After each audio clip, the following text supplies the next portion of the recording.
Ito po yung mga ingredients sa lulutuin ko po. Suka, soy sauce, chili powder, basil, parsley, black pepper, chili. Ito po yung technique. Hinati ko po siya tapos sinugasan ko, tinanggal ko rin para maabot yung halang. Wala na po yung buto oh. So, ito po yung i-garnish ko mamaya. And then, luya. Kasi para matanggal yung amoy niya, sibuyas at bawang. Ketchup kaunti, asin. Okay na po yan, oil. Vegetable oil. Sige, start na po tayo. First step, ginisa process tayo. Lagyan po natin na konting oil. Okay na po yan. Tapos, ito pong luya. Pwede na po itong isabay lahat. Masarap po ang ginisa process kasi yung flavor ng ingredients is mabango. Kasi po, alam niyo po, ang bituka ng baboy medyo may malabaho. Pero pag ganito ang ginawa niyo po, konting apoy, malakas.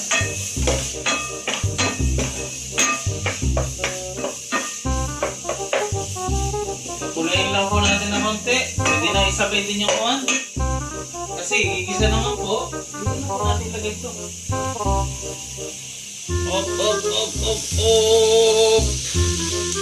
Igisa natin ito. Yan. Kung kayong kumantya sa apoy, may time na palalaksan, may time na pahihinaan. So, gisa po ito. Igigisa natin. Ito po, hinahalo ko na. Maganda po ang pagka hinahalo nyo po yung kuwan at ginigisa. Ito yung ibig ko sabihin. Mawawala po yung amoy ng bituka dahil pumunta ka dito kay. Makita ko sa kanila. Nakikita nyo po siya. Parang niluluto siya ng sarili niyang mantika. Kasi ito po ay nagmamantika. Ayan o. Nagiging golden na siya. Pakita mo ito o. Hindi na magdadala ng kuwan. Sarap sa bituka natin. O. Tosta ng kaunti. So, wala po itong halo. Ginisa ko lang po siya sa sarili niya mantika. Hindi. Ginisa ko po siya sa kuwan, sibuyas, bawang at ginger. Okay. Kasi ang ginger at bawang is nagpo-produce po siya ng wala nang amoy at magiging mabango yung lulutuin natin. Tingnan niyo po oh. Okay, pakita mo. Yan ang gusto ko. Oh. Yan oh. Naguguldi na siya oh. Sarap. Tapos sa apoy, pahina po natin ang apoy. Yan. At pwede na po natin timplahan.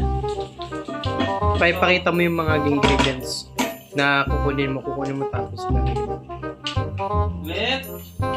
Sayang po itong nasa sandok. Next step is titimplahan na po natin siya. So, paminta. Okay. Paminta. Pampalis ng high blood. O, yun po.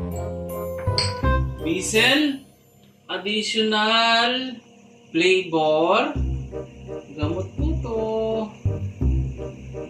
Lola Remedios. Next is parsley. Pangpadagdag ng flavor. Okay lang. Yes. Next is lagyan natin ng chili powder. Konti lang po. Pagpakan siya colorful. Colorful sa kuhan. Ito ka. Next is lagyan na po natin ng malupitan na pampasarap.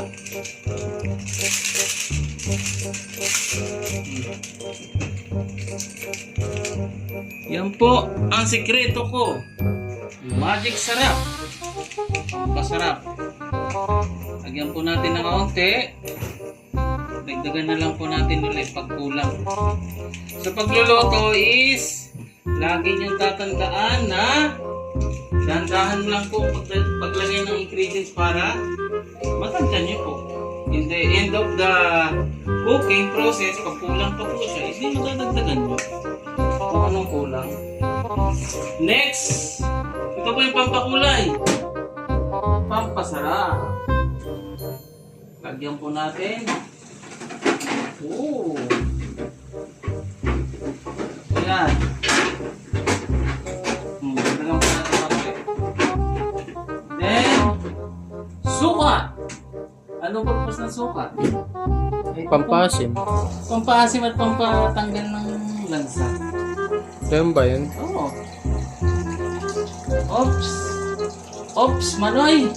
Tapos na po. Tapos, second process, halo-halo. Masarap na ulam. Saglit, ano yung ketchup? Ketchup mo yan. Pampakon yan, may tamis. Ayan natin lalagay yan. Halo muna natin to, i-mix natin. Tapos, apoy malakas. Halo-halo. Kung ano, wala nang amoy. Wala na siyang amoy. Yan ang mga sikretong malupit. Sikretong malupit sa pagluluto. The more you cook, the more experience you have. Diba? Doon ang totoo. Pag nagluluto ka palagi, you discover something unique. Which is totoo naman, di ba? Ako na hindi na nagluluto.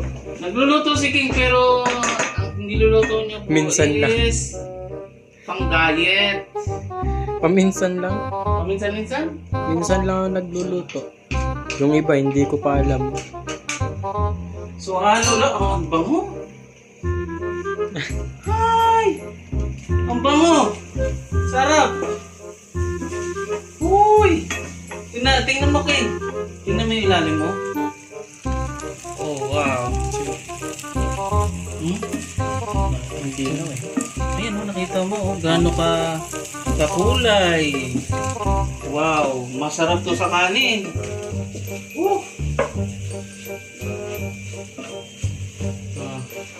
Kailangan halo lang para maluto lahat. Mag-distribute yung lasa sa ulam, sa bituka.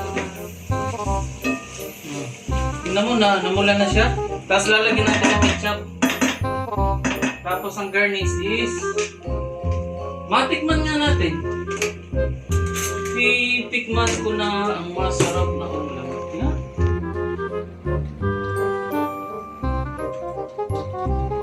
Bango? Bango ka? Sarap. Ano? Ano pa? Sarap. Woo! Ikaw, King. Ayoko. Tignan mo lang. Mainit. Susubukan kita. Videographer ko. May subo. Titikman. Judges ka eh. Oh, ano? Ang masasabi mo? Masarap! Mainit. Ang sarap. Woo! The best ulam. Simply, pero na. Masarap. Tingnan niyo po, oh.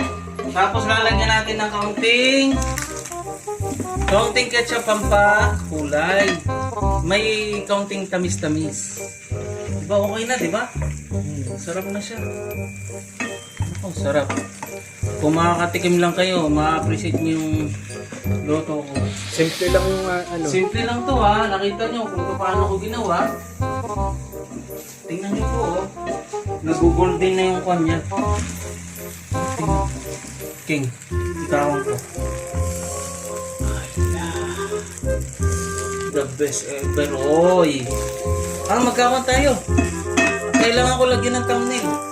So, you need to make picture. I-screenshot ko na lang. Isa pa. Isa pa.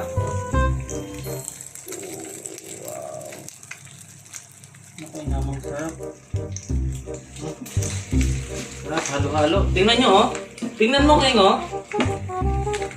Higa na siya. Nahiga na siya. Yung tubig na wala na. So, magpuproduce siya ng tubig dito sa pinakabitukan niya at matatanggal yung tubig and magiging crispy siya na kaunti at yun, sasarap na siya. Sarap talaga to. Lagyan natin ng kaunting ketchup.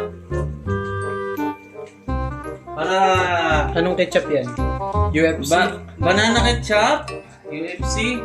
So, Baka naman. Ito is para yung alat at tamis, masarap siya. Okay. Okay? Hindi natin lalagyan ng marami. Katamtaman lang. Ako po si Mr. Tansya. Magaling po ako magtansya. Magaling ako mag-experiment, magluto. Basta may maluluto, luto na yan. Panalo. Kung anong meron sa ref. Ako anong meron sa rin, basta mahanapan ko ng paraan. Oh. Tingnan mo. Magdadagdag pa ng flavor yung ketchup. Masarap na, nilagyan ko pa ng ketchup. Lalo siyang sasarap. Okay. Ako'y natatakam na eh. Tumutulo ng laway ko eh. Ano ga? Huwag mong kakalimutan, mag-gym pa tayo. Ha? Mag-gym pa tayo, boy. Gym pa pala kami. Ooh. Yay, sarap. Yan oh. Naging colorful na siya. Tikman ulit natin. Kasi nilagyan natin ng ketchup. Ketchup. Tikman ulit natin. Mamaya na ako titikim. Sige. Mainit eh. Natatakot ako.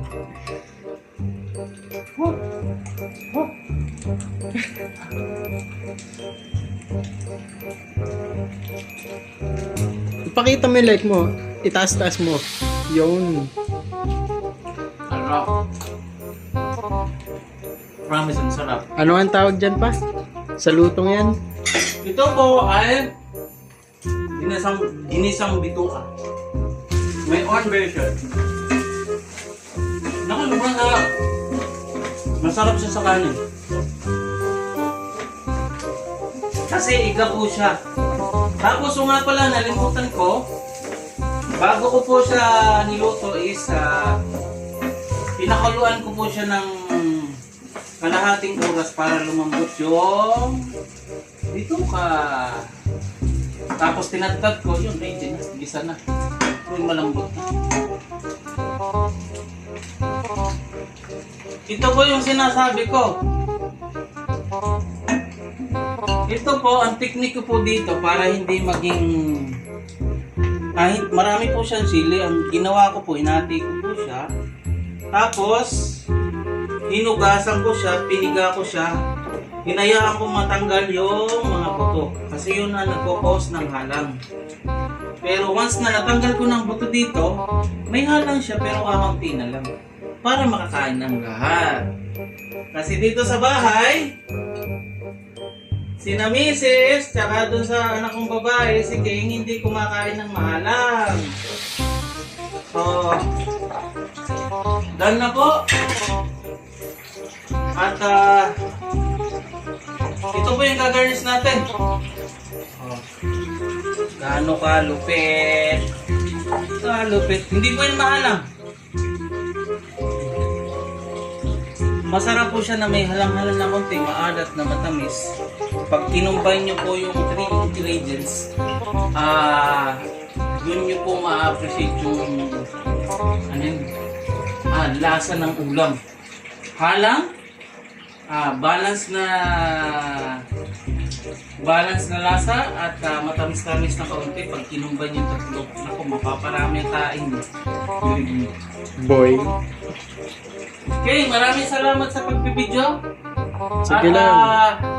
ako po yung nagpapasalamat sa viewer na walang humpay na pagsuporta sa video ko at I hope so, nakatulong po sa inyo itong small idea how to cook na sa pagluluto is creative lang talaga. Hindi pagalingan sa pagluluto. At hindi pa bilisan. Ang pabilisan. Kailangan talaga pag nagluto, Patient. patient, luto ka lang at madiskarte. Okay. Kasi pag mag-diskarte ka, lahat ng lulutuin mo is maluluto mo, maski pa. Tingnan mo, wala akong complete ingredients pero nagawan ko ng paraan. Alright? Diploma versus diskarte. Yun lang po at maraming salamat. At sana po meron po kayo natutunan sa video ito. At as I said, pag meron po akong lulutuin o meron po akong ideas na alam ko, i-create ko ng video para at least makatulong tayo sa community ba? Di ba? Bye! Wait lang. Ano? Wait lang. Ano? Sige po, Yun hanggang lang. na lang po. Bye!